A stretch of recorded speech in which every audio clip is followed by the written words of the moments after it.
Hey guys, welcome to Halloween Daily. Thanks so much for talking to us today. Thank you. Nice to meet you.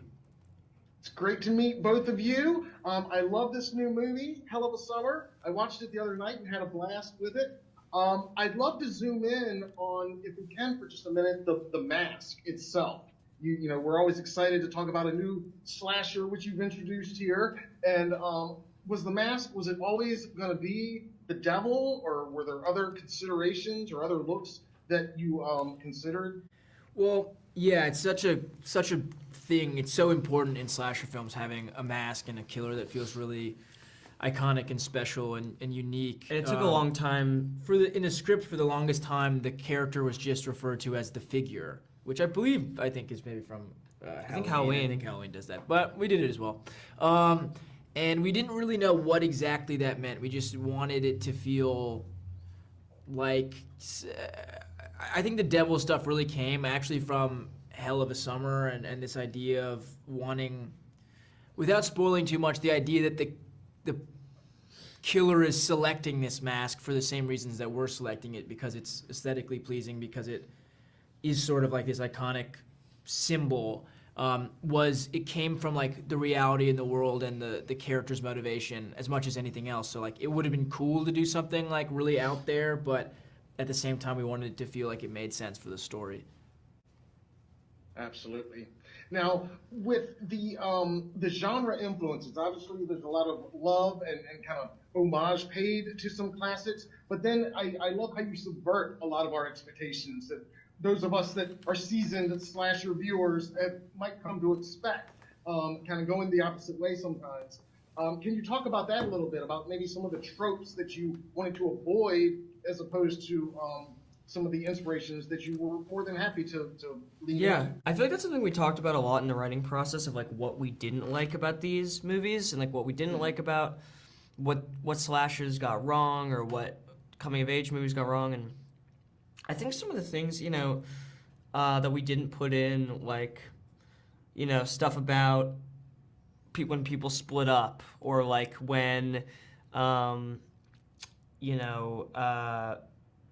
someone's behind the door and they creep towards the door. And like in our world, we're basically trying, in the world of the movie, we're trying to flip every single one of those tropes on its head and basically say like the opposite of that, where it's like one of our characters sees a shadow on the door, they're gonna run the opposite direction because they don't want to deal with it. And do you want to split up? Horrible. That's a horrible idea.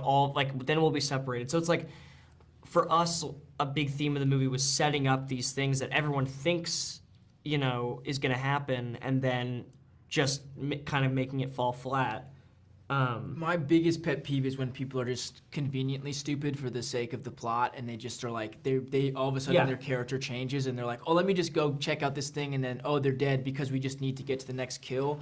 And we tried as much as we could to avoid that, where inevitably, like, people do have to split up in this movie because that has to happen in order for the story to move on. But it's like, how can that come from within these characters and their dynamics, and what could cause them? The only reason why they split up is and like, why do they think that they're safe? And like, we didn't want it to just feel like they just decided to go for a walk for the sake of it. It was like always everything had a purpose. Yeah, we really wanted it to feel like there was like real motivation behind it that made sense for the movie, so it wasn't like frustrating for audiences. Awesome.